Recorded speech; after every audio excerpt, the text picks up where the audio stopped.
at this sack of shit I found. Well, let me throw down my jumps here. So this is spy country. This is McLean, Virginia. I was going to, just as it's Sunday, and it's nice to do something outside the city. However, I can't help myself. And I've always known that at Tyson's Corner, not far from Tyson's Corner at the mall right there, down the way, down the 495 here is the National Counterterrorism Office. And I thought, and I'm not in the right shoes, and it's a little further than I want. It's just, I'm tired. I'm going to call it a day, but not before I ring this beauty in right here. Here we got a little, check out this old beauty right there. That's how you get to Honda Civic. 1988. Maybe we'll get some data from her. That's how you get through life. I tell you what Vortex taught me. It's not what you make, it's what you owe. You got an asshole that has to make a payment on a $120,000 sedan, or you got 5 of those rolling around. Anyway, it's not what you make, it's what you owe. And that's what Jesus has emphasized many, many times. Not a single reason on God's green earth you need $1 million home. And it's understandable that it's like the housing options. We have people that are advocates for alternative housing. They don't know what they're doing. You need a Steve Jobs to say, this is how we're going to fucking change it, and we're going to change it. You have to have somebody shove it down your fucking gullet. You have to. You cannot wait for a bank to figure it out for you. The banks are not going to figure it out for you. They're making a shit ton of money. When they run out of money, they come to us. You have to solve it yourself. I like this. What do you want for it? I'll make you a fucking swinging deal. I'll take real good care of the place. National Counterterrorism headquarters right down the way is not even worth my time going. We created the Department of Homeland Security because during 9/11 they need to make you feel better. It sends a message not only to the people, it sends a message to the other people, your enemies. We have an entire new empire. As it is said in the United States of America, the Department of Defense is an empire unto itself. Suddenly we need another empire. That empire is not good enough, so we're creating another. It's completely unnecessary. Like going to the moon and putting the flag on the moon. Russia doesn't really care about you putting the fucking flag on the moon. What they care about is you putting flags all over Eastern fucking Europe. So George Bush gives you something else to think about. Always loved George. My family was intoxicated with that fucking Yale grad. We need to give them something new to think about. And the moment it came out, I knew it wasn't from him. I knew it was from somebody in the office. I don't know why I can read these things.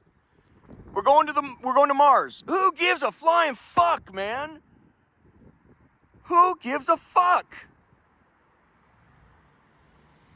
Homeland Security was created. You ask the CIA and you ask FBI. Was the Department of Homeland Security necessary? Not at all. You've already got you got the New York Yankees and you got the Boston Red Sox already. You need another then? Really? So that's what they came up with, another. There was no need for it. It was simply a CIA agent was already watching these fucking guys. CIA is foreign intelligence. Langley's on the other side of the jump. We're right down the street from the National Counterterrorism headquarters. Right on the other side, that's Langley. This is the neighborhood, right? CIA was already watching those guys. Then they moved into San Diego and then I think Florida. CIA guys didn't want to share the information. CIA handles foreign intelligence. They don't work with intelligence. It now becomes a domestic matter when your foreign asset or your foreign project comes home. It's now domestic. That now belongs to the FBI.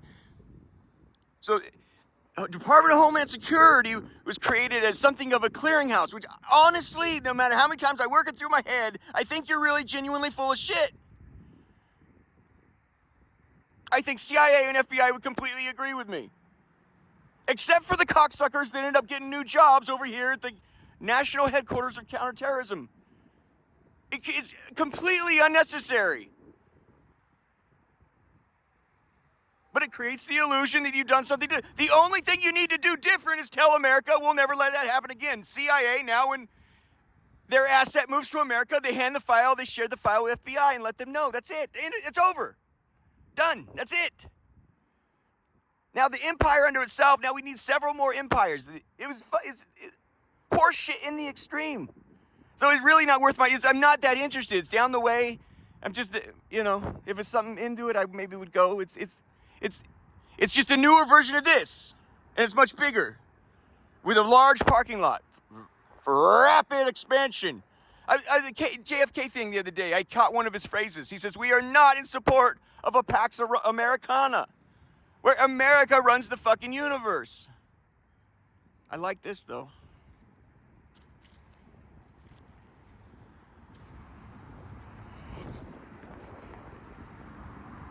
It was completely and totally and utterly and remains unnecessary. What's in here?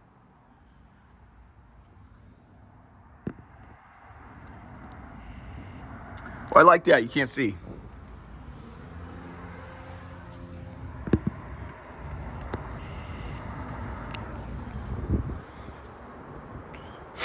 Yeah, this thing in it's a weenus.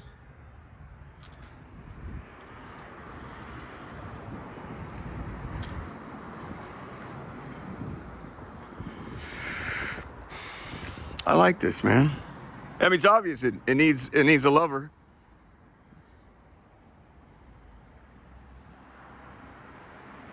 I'll get some cars parked over here. So there ain't nobody in there.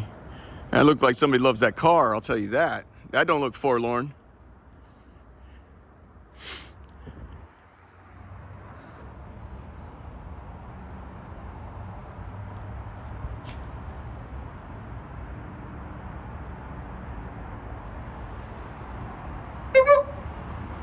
I'd like to solve the puzzle.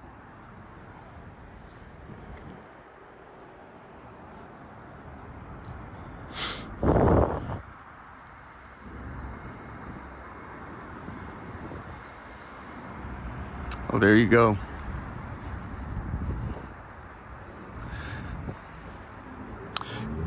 Try not to put anything in writing or leave a voicemail, but find out who it is. It doesn't take a lot. You want an interconnected world.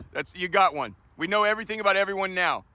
You don't need to be Stanley Ho to find out the accountant's family members to go find out where they live and bring them. That's what I was going to tell you guys the other day. If you need to raise a siege, who's running the show outside of the siege? FBI director who? FBI officer in command who? Look it up. Find his family. Find his little fucking nephew in Arizona and tell him, say, hey, would you like to hear his voicemail? That's how you raise a siege.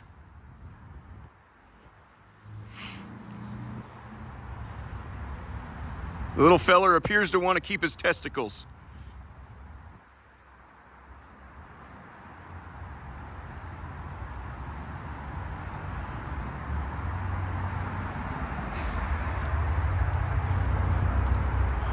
I got the place locked down. That's good.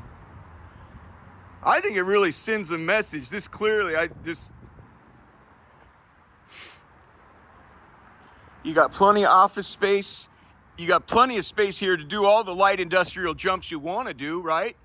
Oh, you need to mix up some nitromethanol. Do you know how many friends, neighbors, and family I have that work with nitromethanol? Boys, would you like garage like this?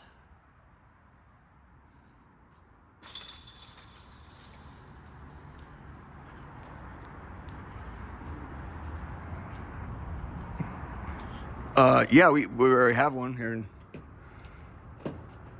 Oregon, Washington, California.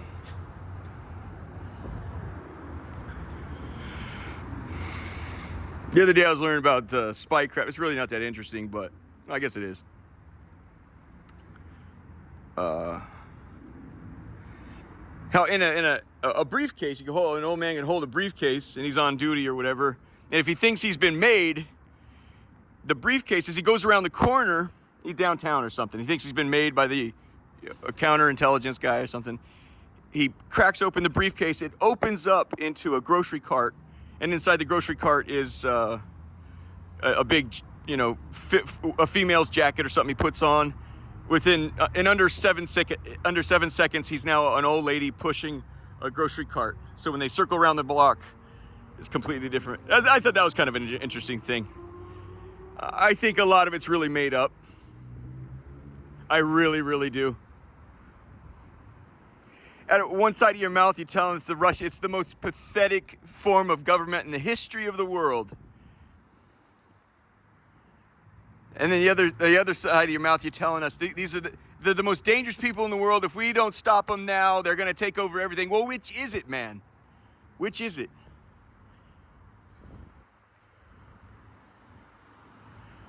They did the same thing with George Bush. You remember that?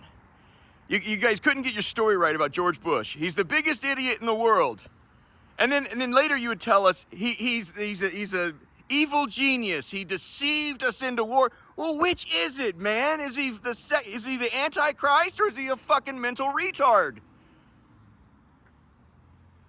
I can't keep pace. The Russians really don't care about the flag on the moon.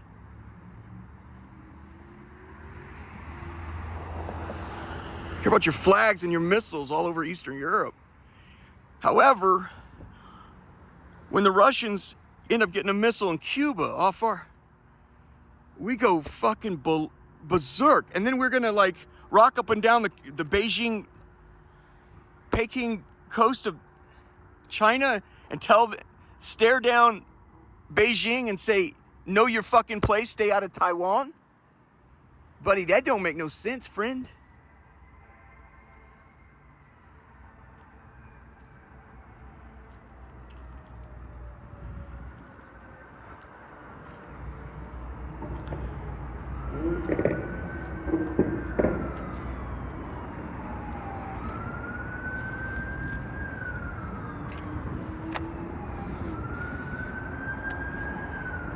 When who's the gentleman that wrote the Big White Lie?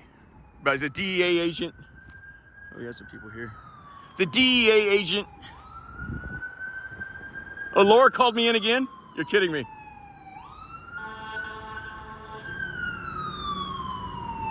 Whatever. Yeah, it'd be nice if I go there and you flip the switches you destroy the national counterintelligence Don't fucking blow up a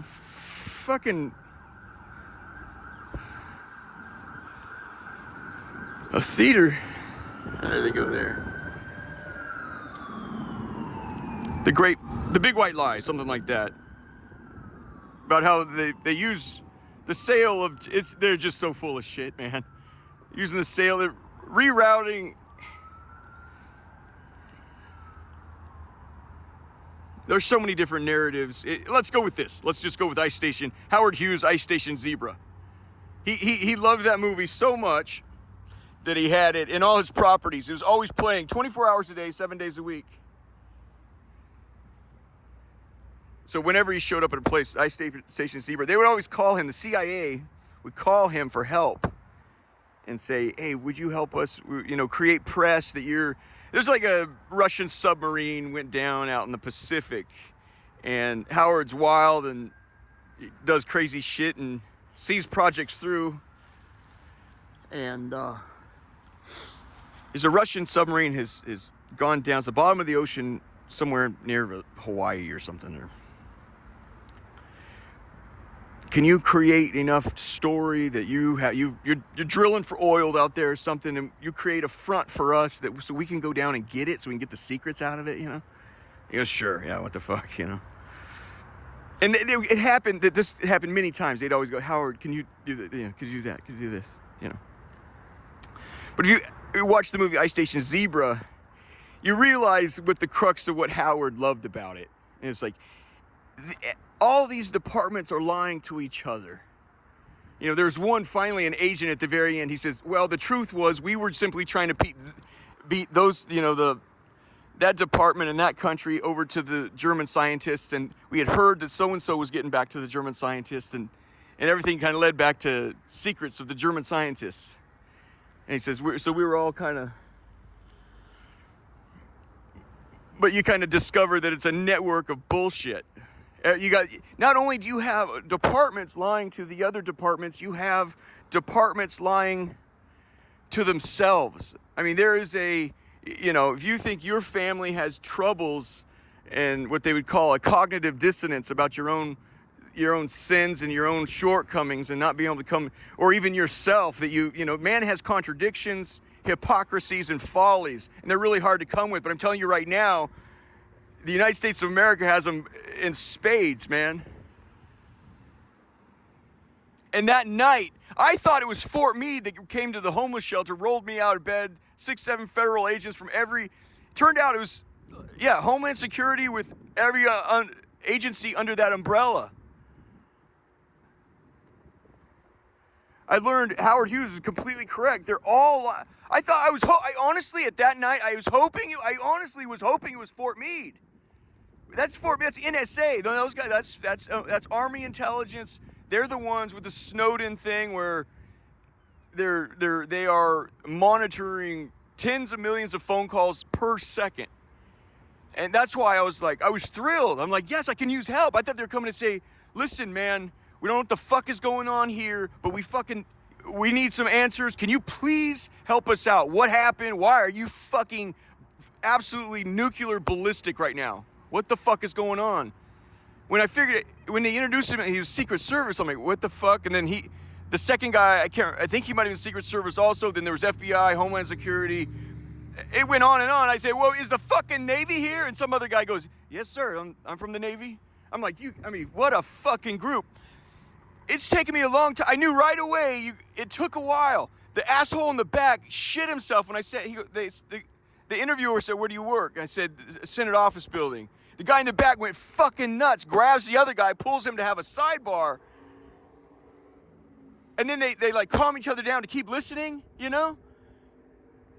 then we continue with the questioning. And then the guy in front of me, so I'm kind of watching all this. The guy in front of me goes, sir, it's a pretty simple yes or no question. And I looked at him, I said, I'm sorry, could you repeat the question, please? Because I was listening to these guys the whole time.